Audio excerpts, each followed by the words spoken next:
Banyak individu terjebak dalam siklus kemiskinan disebabkan oleh kurangnya akses terhadap pendidikan, pekerjaan, dan layanan kesehatan yang memadai.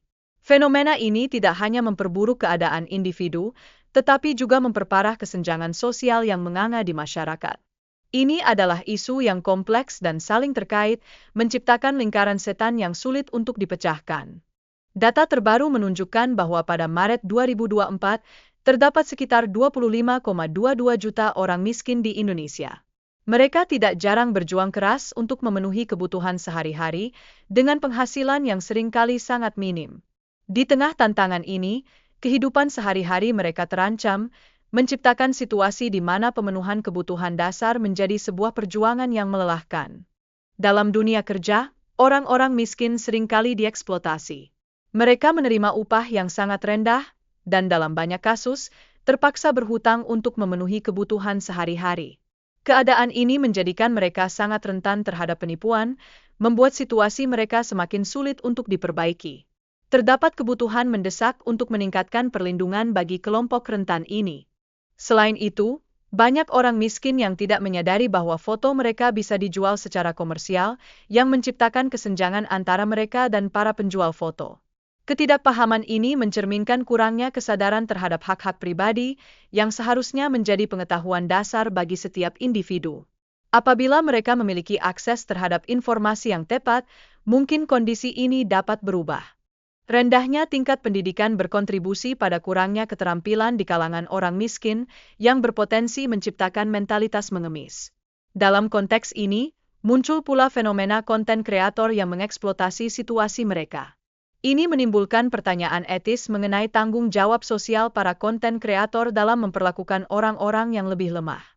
Konten kreator seringkali mengambil keuntungan dari orang miskin dengan menampilkan gaya hidup yang mewah, sambil memberikan sumbangan yang dianggap tidak berkualitas. Ini menciptakan siklus di mana orang miskin hanya digunakan sebagai alat untuk meningkatkan popularitas para konten kreator tersebut.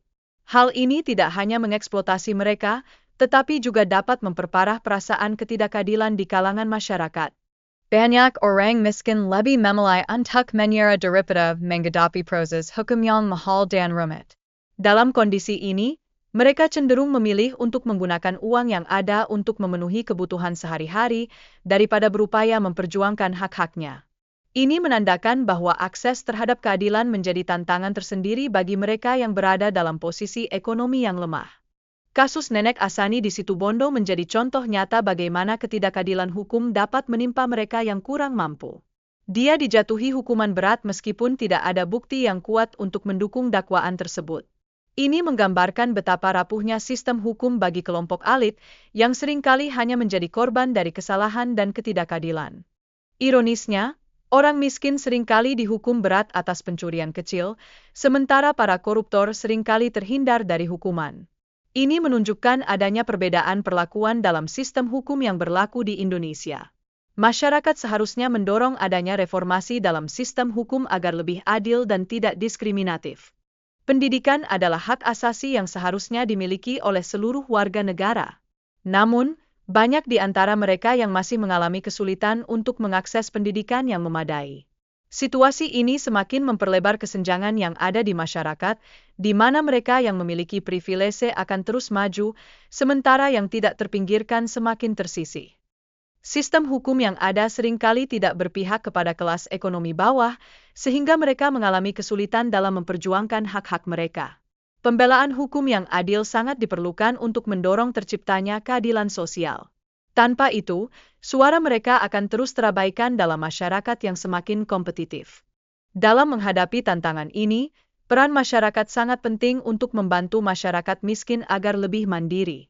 Bantuan yang diberikan haruslah dapat mendorong mereka untuk berkembang, bukan hanya sekadar bertahan hidup. Jika setiap individu dapat mengambil bagian dalam peran ini, maka harapan untuk menciptakan perubahan yang positif bisa menjadi kenyataan.